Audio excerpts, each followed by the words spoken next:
If we think back to monarchs of the past, you know, war is absolutely central to their identity. By the First and Second World War, the role of monarchs in wartime had changed. George VI and Queen Elizabeth were very much aware that World War II was not just fighting on the battlefield, it was also a propaganda fight. Tonight, how the Second World War redefined our royal family. We hear how the King and Queen Mother barely escaped with their lives during the Blitz. At 11 o'clock in the morning, a German bomber appeared from nowhere, flew over Admiralty Arch and down the Mall, straight into the palace, and dropped a series of bombs on the palace, one of which very nearly killed the King. How the royal family were just like the rest of us during the Second World War and got stuck into the war effort. This is the Queen with grease on her. I mean, this isn't just her with white gloves on, opening, you know, hospitals. The Queen Mother famously said, you know, we have sparking plugs for breakfast. For the first time, we hear previously unheard recordings from one of the royal family's secret World War II Army protection officers. It was so top secret that we couldn't talk to anybody, couldn't be seen by anybody. And the new relationship that blossomed between the royal family and the British public. From the low point of the abdication, when they'd been called for a republic, here we are just 4 years later, and the King has somehow come to represent the whole spirit of the country, that resilience, that fighting spirit, that we can do it.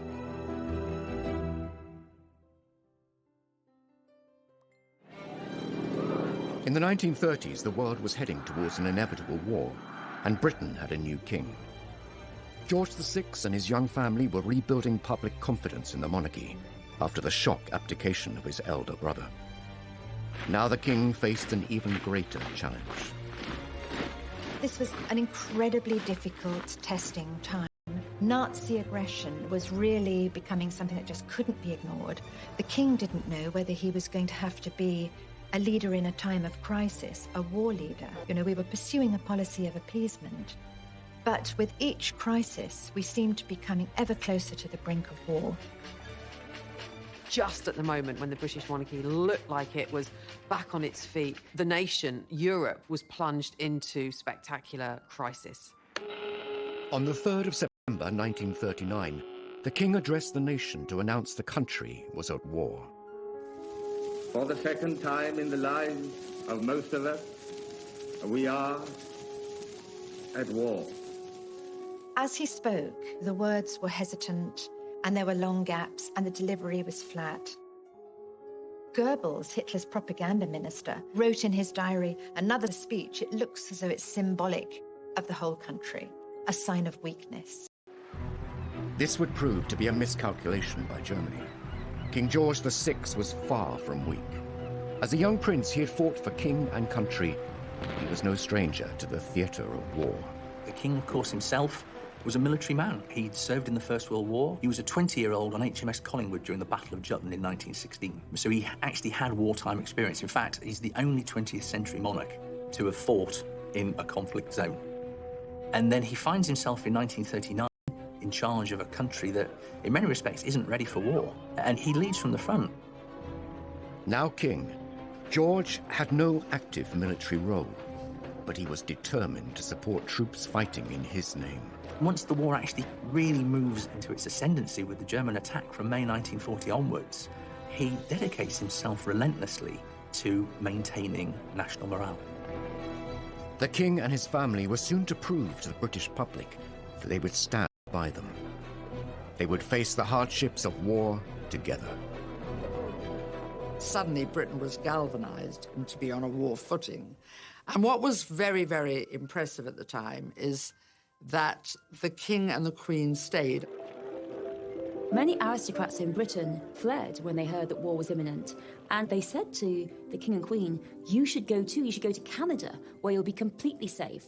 And they said no. The queen made an announcement, the children won't go without me, I won't leave the king, and the king would never leave under any circumstances. The royal family embarked upon their own mission to raise the morale of the troops and of the public. They visited factories, they visited munitions, they visited troops all over the country. By all reports, the days that followed, productivity rates went up. There was a real sense that they galvanized people and given them a sort of new sense of vigor. Sequel to the Big Blitz, the visit of Their Majesties the King and Queen to districts in East London which suffered very severely. George VI and Queen Elizabeth were very much aware that World War II was not just fighting on the battlefield, it was also a propaganda fight.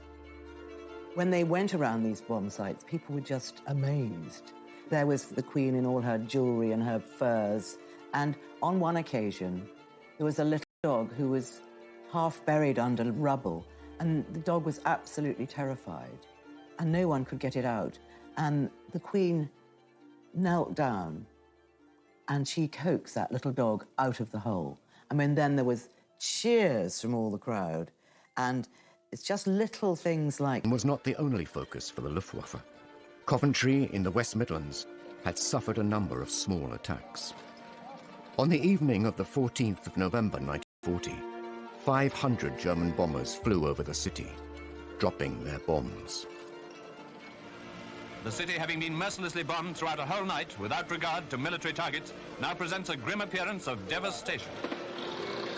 Hundreds of civilians lost their lives. I mean, it was more intense bombing than anyone had yet experienced. In fact, Goebbels introduced a new word in the lexicon of horror to Coventrate, because 500 tons of high explosive bombs were dropped in one night. The city was just ablaze. It was a torch. You could see it 100 miles away. Nearly 600 people killed, and he was there immediately after to visit what was left. And apparently there's a story that these dazed, blitzed people who sort of had been bombed only a short time before all broke out into singing the national anthem. And remarkable man. The royal family's decision to remain in Britain meant that they were a direct target for the Third Reich. Though they were heavily guarded, George VI was keen to make sure that they could protect themselves if need be. The king insisted that everybody be trained in how to fire pistols and rifles. Both he and Queen Elizabeth trained every day by all accounts. The Queen Mother, Queen Elizabeth, she used to practice by shooting rats and was very proficient at targeting rats. She was not just this kind of like passive, wife of the monarch. She was there going, I might not be on the front line, but if you guys come into my back garden, I'm going to be ready for you. So there was a real sense of her being this kind of domestic warrior, and no one wanted to mess with her. Not for nothing did Hitler describe her as the most dangerous woman in Europe.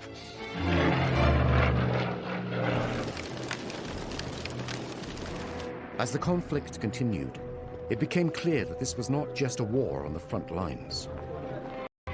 At home, the King and Queen were finding other ways to stop Hitler breaking the spirit of the country, by standing resolute with their people during the Blitz, putting their own lives at risk. She saw 2 bombs falling just outside the window. They heard the explosion. Then there was a great shower up of smoke and debris, and they sort of threw themselves out into the corridor. Buckingham Palace was being bombed.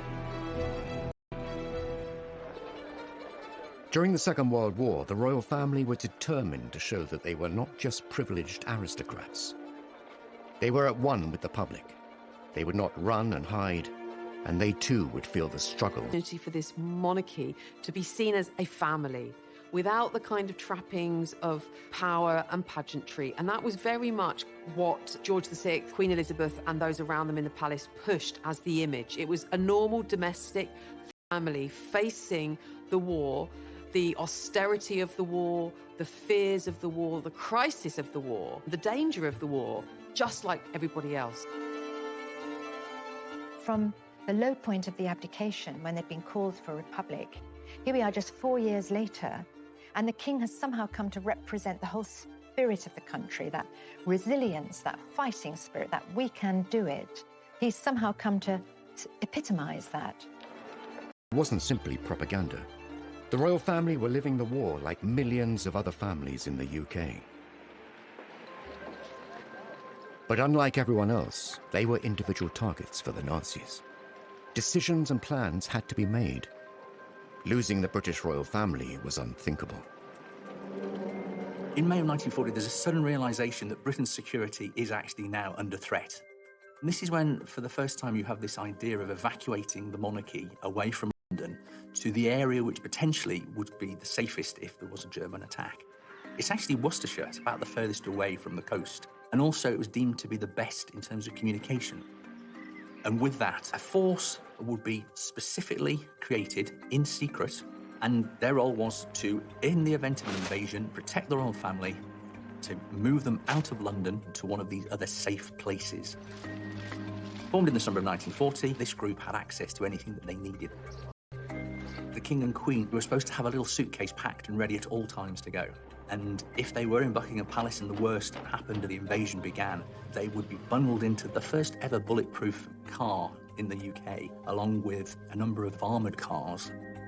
As one of the men involved said, they were hugely honoured to have been given this mission, but they knew that their role in the event of the worst case scenario was to fight to the last man. Professor Andrew Stewart spoke with one of those men charged with protecting the royals, Sir Geoffrey Darrell, before his death in 2013. He gave an incredible insight into how they prepared to keep the family safe in recordings never previously heard. On the code word Cromwell, we packed up and went straight in our buses. It was so top secret that we couldn't talk to anybody, couldn't be seen by anybody. Mike Tomping saw them when they were at Windsor.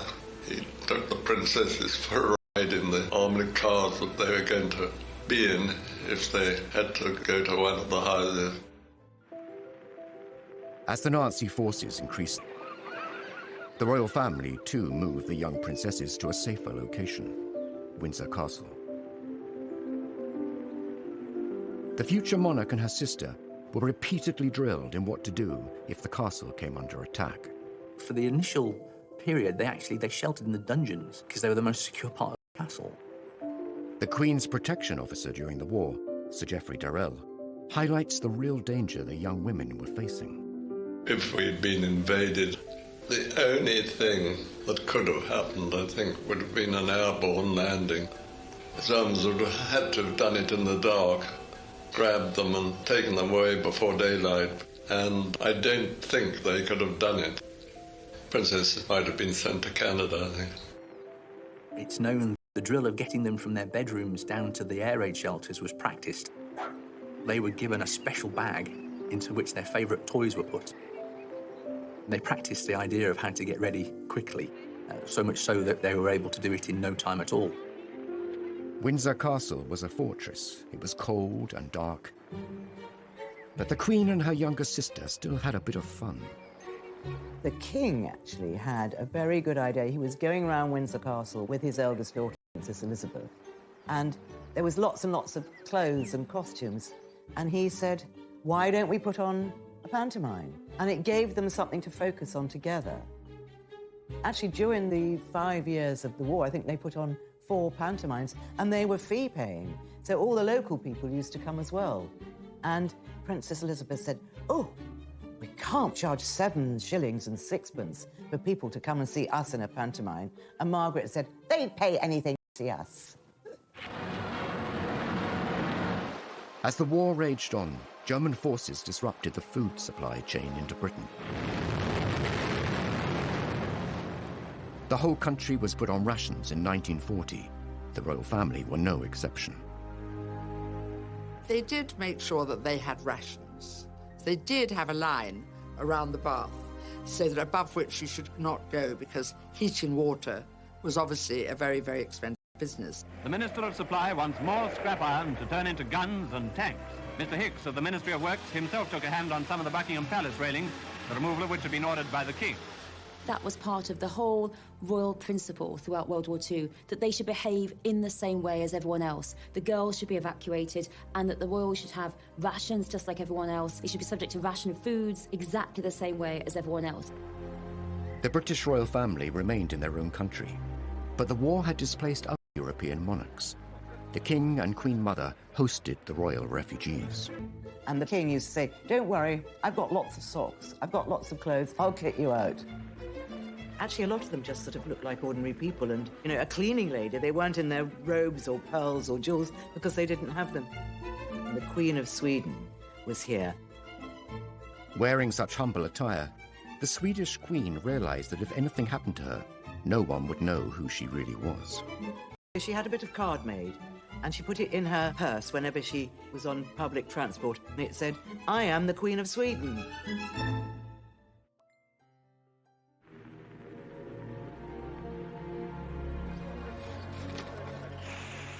Families across the country were facing the loss of loved ones. Over 450,000 British lives were taken in the war. While the senior royals were not in active service, the King's brother, Prince George, the Duke of Kent, was serving in the RAF.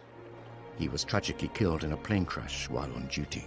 It brought home just the tragic losses that basically everybody was not far removed from. Most people in their families, of course, had lost someone, and the royal family, in that sense, were no different.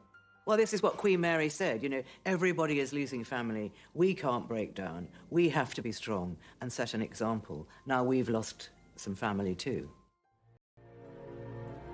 So many people had lost husbands, sons, brothers. They didn't feel they could call attention to their loss. It was just a very small funeral.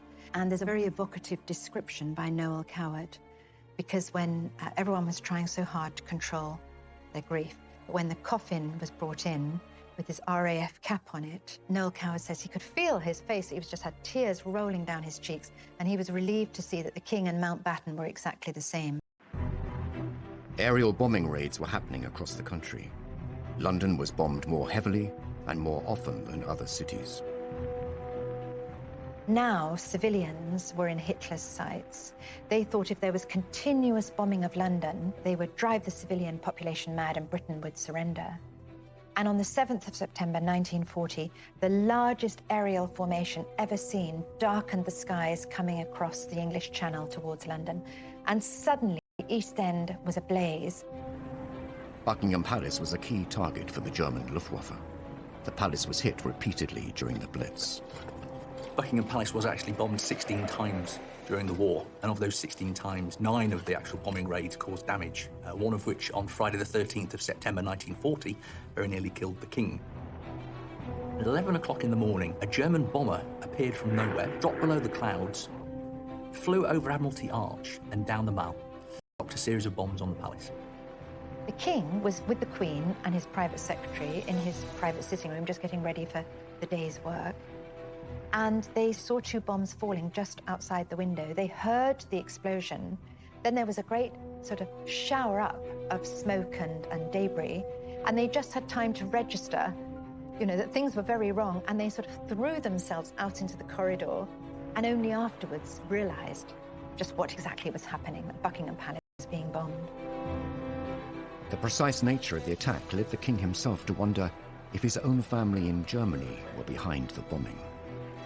In fact, it was suggested that the only way that that aircraft could have carried out the attack was if it was somebody who had an intimate knowledge of the palace. And in fact, for a long time, the suggestion was it was a gentleman called Prince Christoph of Hesse, who was a distant relative but had visited the palace a number of times prior to the war. This was a turning point for the royal family and his relationship with the British public. They did something unprecedented.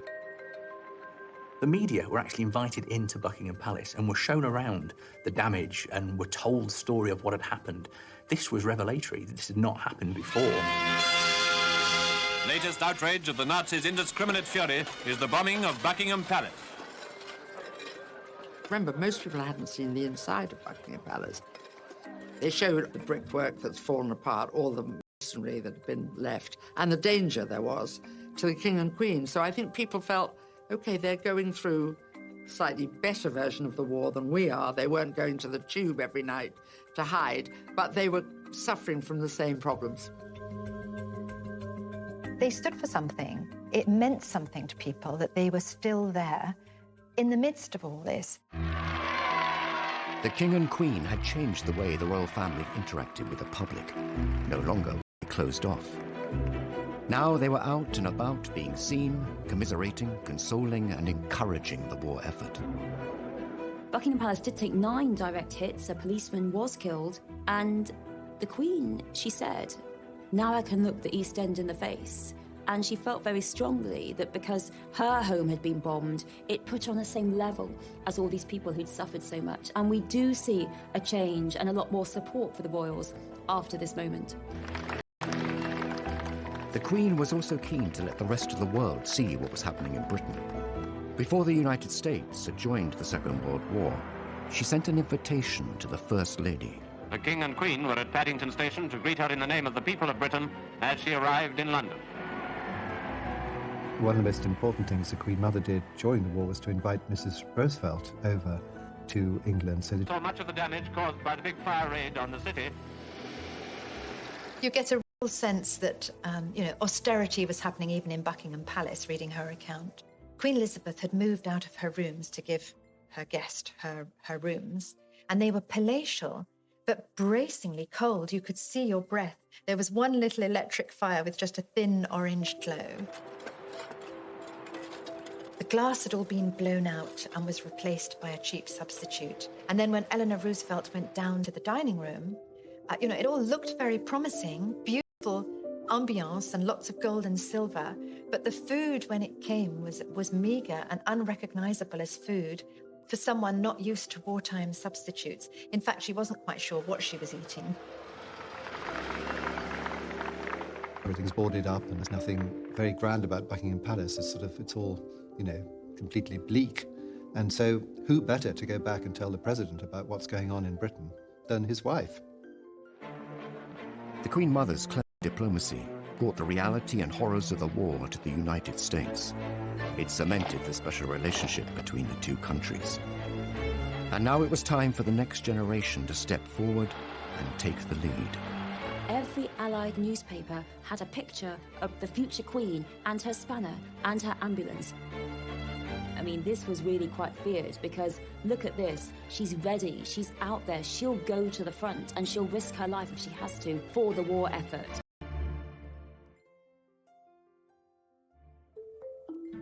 Historically, kings and queens were conquerors, bringing back the spoils of war. Monarchs like Henry IV and George II were seen on the front line. The monarchy really had always in history been about military pursuits. I mean, that was really, you became monarch through military might, and one of the kind of key aspects of being monarch was defense and being seen to lead an army into war. I mean, if we think back to monarchs of the past, war is absolutely central to their identity. By the Second World War, things had changed, and it was the battle on the home front that would win public support. With George VI, it wasn't that he was going to be on the front line with the troops, leading troops into battle, but he was seen to kind of shore up the home front. And in that sense, he had a very active role in the war. He was part of the forces, even though he wasn't actually fighting. War was raging across Europe, and the King and Queen Mother remained in London with their daughters safe in Windsor. The Queen and her younger sister Margaret were growing up and wanted to be more involved in the war effort. At just 14 years old, the Queen reached out to other children across the empire. She did away from their parents, again, just like her mother, really saying, come on, guys, we've got to step up, we've got to steel ourselves, we've got to do the right thing for the right cause here, be brave, be brave. My sister and I, all of us children who are still at home, think continually of our friends and relations who have gone overseas, who have traveled thousands of miles to find a wartime home and a kindly welcome in Canada, Australia, New Zealand, South Africa, and the United States of America. We know, every one of us, that in the end all will be well, for God will care for us and give us victory and peace. And when peace comes, remember, it will be for us, the children of today, to make the world of tomorrow a better and happier place. It's one of the first public things that she ever did, and Princess Margaret chirps in at the end to say goodnight to them. Come on, Margaret. Good night, children. Good night, and good luck to you all.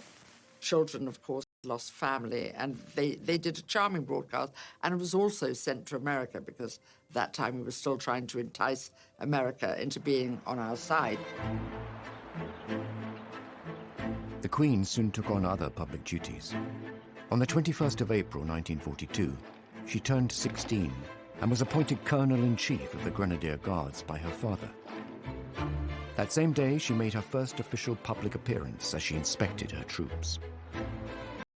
She was only a child when war broke out, really very young, and she had to grow up without her parents, but also expected, really from quite a young age, to take on a leadership role. That was her first big responsibility, and so she took a great interest in her regiment and, very much involved with their activities. In 1945, aged 18, the Queen insisted on joining the Auxiliary Territorial Service, the women's branch of the British Army. Women were suddenly supposed to go to work, to go to the factories, to learn to be mechanics while the men were away fighting. And, the Queen and Princess Elizabeth were like, well, I'm just going to do the same thing. And so it was very much, if it's good enough for them, it's good enough for us, and we're no different. We don't require special treatment.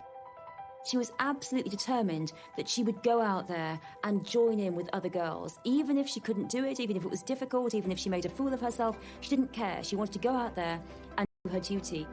George VI had said, hold on a second, no, this is not a job for you. And Princess Elizabeth, of course, our current queen, was like, absolutely not. I'm rolling my sleeves up. I want to join. I want to enter the war effort. And of course she did. And we see that amazing footage of her. She had to undergo 6 weeks of training, and 6 weeks of training were all about trucks, because that's what the ATS did. They drove people around, troops, bits of equipment, whatever the army needed, round in trucks. The Queen Mother famously said, we have sparking plugs for breakfast, so the Queen was obviously very interested in all that. The Queen rose quickly through the ranks. In a matter of months, she was promoted to junior commander, the equivalent of army captain. She just seems to be this sort of ageless icon.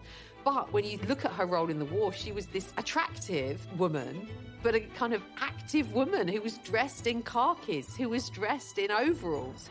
This is the Queen with grease on her. I mean, this isn't just her with white gloves on, opening, hospitals or, unveiling plaques. This is her actually doing a job of work. She served. She was the first, woman royal to be in the armed forces. So she led from the front. She delivered and she did what she needed to do. And I suppose she's lived that out ever since. And her remarkable longevity and sense of duty. And I think the Queen never took the easy path. And it would have been quite easy for her not to join the ATS, to stay in Windsor Castle with Margaret. Images of the future Queen in overalls driving large vehicles were widely distributed and became a powerful propaganda tool.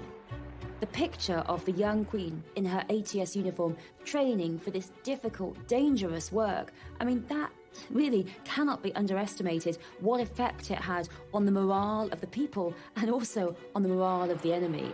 The fact that the future Queen was not protected, not wrapped in cotton wool, that she'd suffered bombings, that she'd been through it all, and now here she was training to go out on the front. Every Allied newspaper had a picture of the future Queen and her spanner and her ambulance. This was really quite feared, because look at this. She's ready. She's out there. She'll go to the front and she'll risk her life if she has to for the war effort. She's always said she had a very happy time meeting other girls who'd volunteered and worked for the ATS. And in a strange way, a lot of people of that age say some of their happiest moments were in the war, when suddenly urgency and being useful were very important, whereas before women, not many had worked, many were just sitting around waiting to do something. But she qualified and drove her lorry into London. She'd learnt to strip down an engine, she'd learnt to change a wheel, she'd learnt to drive a heavy lorry and how to load it. And she proudly drove into London. Apparently she went round Piccadilly Circus twice. Wasn't sure how the roundabout worked. It wasn't all work and duty for the Queen. Romance was blossoming. Her future husband was on the front line serving. Philip of Greece, when she was 13 and he was 18 at Dartmouth Naval College, he was a top cadet, he was going off to war, and he was absolutely charming to her. She records that they went for tea on the royal yacht, because of course they're related, and after tea the royal yacht sailed away, and all the cadets followed in their boats, but Prince Philip was the last one to turn back, and the king had to actually command him to go. He was a distant relation. He was produced on that occasion to look after the two princesses, and that's always where they say they focused on each other. And of course he had a very, very good war. He described to me once that during the war, he had no family in England. His mother was living in Greece, and of course he was Greek, and there was a certain wish or wonder, would he join the Greek Navy? But he decided that he'd done lots some training in Britain. And of course, he'd lived in Britain because his family had been exiled. And the Greek Navy was very small, and I think he thought he wouldn't see much action, so he joined the British Navy. He kept in touch with Queen Elizabeth during that time. In fact, she had a photograph of a naval officer with a beard on her table, and that was Prince Philip. He had a beard in those days, but I don't think it fooled anybody, but he was slightly disguised, I suppose. The war creates and cements the romance between Philip and Elizabeth. They don't see each other much, but they think about each other a lot. In July 1942, while second in command of HMS Wallace, Philip made history when he devised a plan that would save all on board. He was to become a war hero. Philip played a really immensely important role in the war in various ways, but perhaps no more so than the Allied invasion of Sicily, when there was a real danger that his ship was going to be bombed by the German Air Force. And so he came up with the idea of basically sending or throwing off the ship a raft and sort of lighting the raft and using that as a decoy and drawing the German bombers to that target whilst the warship moved away. And this was, by the accounts, relatively recent accounts of those on the ship, said there's no doubt in the minds of many of those who served on that ship and who are alive today that, you know, Prince Philip's quick thinking saved the lives of the men on the ship and saved the warship. So he was, you know, quite the hero.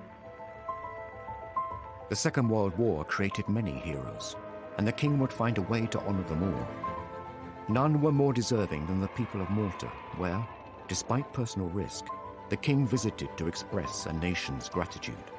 Malta, that little island in the middle of the Mediterranean, was very strategically sited for airfields and harbours to support the North African War, and as a result it had ended up being one of the most bombed places on earth, and its 250,000 people desperately hungry. And the king wanted to acknowledge their bravery and their valour. With the enemy just 60 miles away, the king arrived in Malta on the 20th of June 1943. There is this simply wonderful moment when finally he can get there. And it's a beautiful morning. Even at a distance, he can hear that word has spread that the whole jetty of the Grand Harbour in Valletta is absolutely crammed with people, cheering, shouting and waving. And the king is a solitary figure, slight figure in a white uniform on the bridge of HMS Aurora, giving the salute. And as he approaches, the roar became tumultuous. People were so pleased. Here was their king. The king bestowed the George Cross on the entire island, which had the effect that every fisherman and every man in a boat or every man walking the street felt that he, in a sense, had got the George Cross, you know, as a brave island. He wrote to his mother afterwards, entering that Grand Harbour of Valletta. It was a moment he would never forget. Finally, the tide of war was turning. The door was being opened to the possibility that we could win, and there was a hit song, Coming In on a Wing and a Prayer, which was all about coming in with the engines down and everything's gone wrong, but we're going to get home. And the princesses loved this. There's a gramophone at Balmoral, and they played this song over and over with the Queen and danced in the corridors. There was a real sort of lighter mood at last, some possibility of real hope. The Allied forces saw victory on the horizon. Soon, the future queen and her younger sister would enjoy a rare moment of anonymity, up close and personal with their subjects. The king, who was such a cautious man, he too was so happy. He said, yes, off you go. On the 8th of May 1945, after 6 long years, the Prime Minister announced that war had come to an end. The country woke up to the wonder of it all. VE Day, Victory Day, a day like no other, a day they had, been fighting for.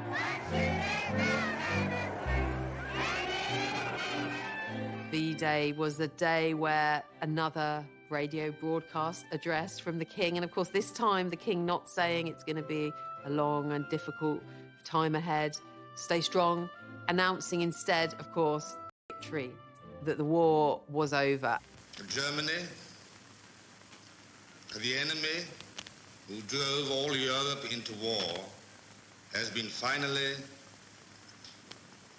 overcome. This led to huge outpourings of national jubilation and adulation for the royal family. And, in the sense that the royal family had been central during the war to the war effort, they were also central to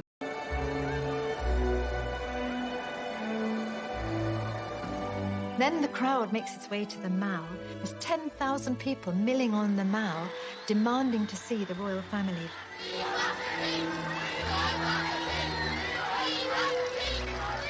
After years bound by the constraints of war, the future queen and her sister Margaret were desperate to get in amongst the celebrations.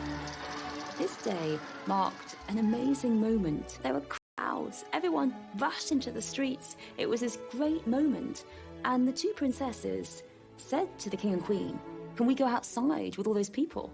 And the king, who was such a cautious man, he too was so happy. He said, "Yes, off you go." And that seems unbelievable because it was absolute chaos outside.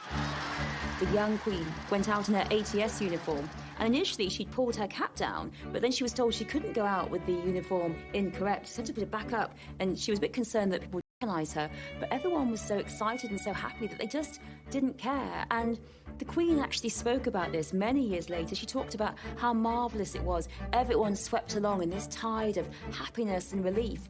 And it's an amazing story that Margaret and Elizabeth, they go out there. They're out there in the crowds, these people rushing round, and they shout, "God save the King, God save the Queen," with everyone else.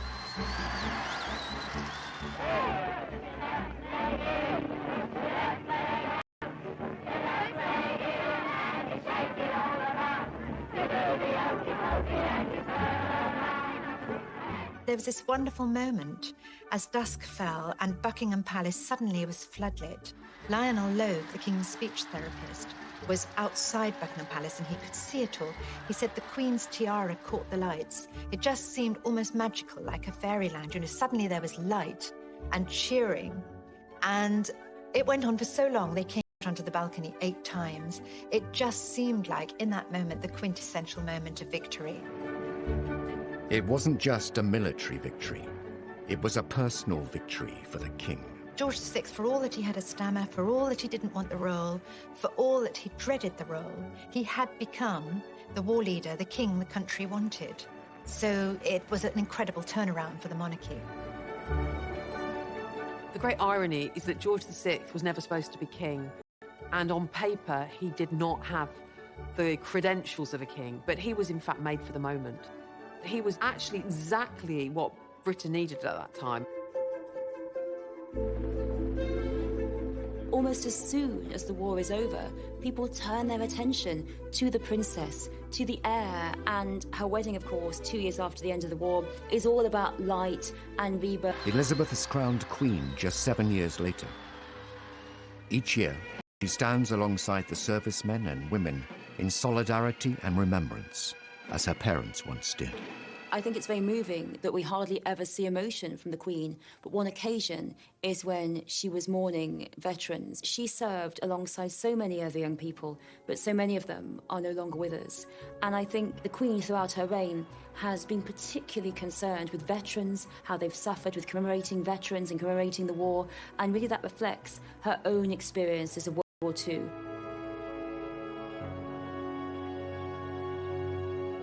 There's something so authentic about it. There's something that she is living or reliving the experiences that she's had. And there is no doubt that the respect that the Queen commands among a certain generation is because of her having lived through the experiences of World War II shoulder to shoulder with them. The Queen's experiences during the Second World War have undoubtedly shaped her life as a monarch. World War II is absolutely central to an understanding of the Queen, who she is, where she's come from, and why she has the sense of duty and devotion to the realm, to the national spirit. That completely explains it. For the Queen, watching her father step up to the role of king and lead during the Second World War has instilled an unwavering commitment within her.